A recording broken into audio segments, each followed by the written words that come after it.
This is the STV News. Good evening. First Minister Humza Yousaf says he's very proud of controversial new hate crime legislation which comes into force today. The law criminalises threatening or abusive behaviour intended to stir up hatred against people from certain protected groups. But critics, including the author J.K. Rowling, say it's wide open to abuse and could stifle free speech. Here's our political reporter Laura Alderman. A hate crime. It remains one of the most contentious pieces of legislation ever passed by the Scottish Parliament. If you witness a hate crime, report it. Holyrood's new Hate Crime Act comes into force today, creating a new offence of stirring up hatred against certain groups, including age, disability, religion and transgender identity. I'm very proud of the Hate Crime Act.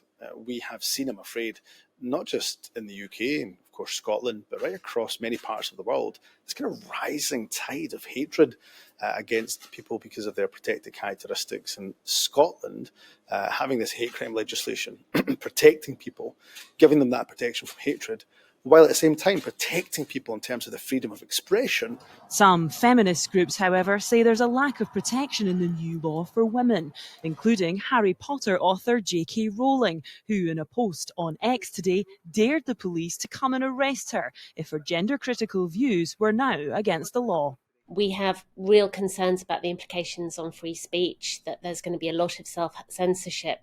A lot of legal commentators are saying it's all going to be fine when things come to trial, that there'll be a high threshold to prove criminality, which may be the case. But the problem is that we know there are being spurious and vexatious complaints already. An opposition MSP who had one of his social media posts recorded as a hate incident says the new law will be weaponised to settle scores. I believe in free speech. I believe we should be encouraging open debate. And my concern is that this act is going to close down that opportunity for open debate because people will be nervous about what they can say in public for fear of prosecution.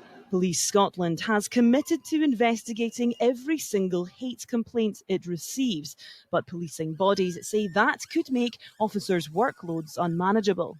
The legislation is here, however, at no time was there extra finance put in place or extra police officers put in place to deal with this. The training they've had so far has been a 2-hour online package, and that's all they've had, so I do not expect them to get any more training. It's been more than 3 years since the bill was passed at Holyrood, but the debate and controversy surrounding it refuses to die down. Laura Alderman, STV News, Holyrood.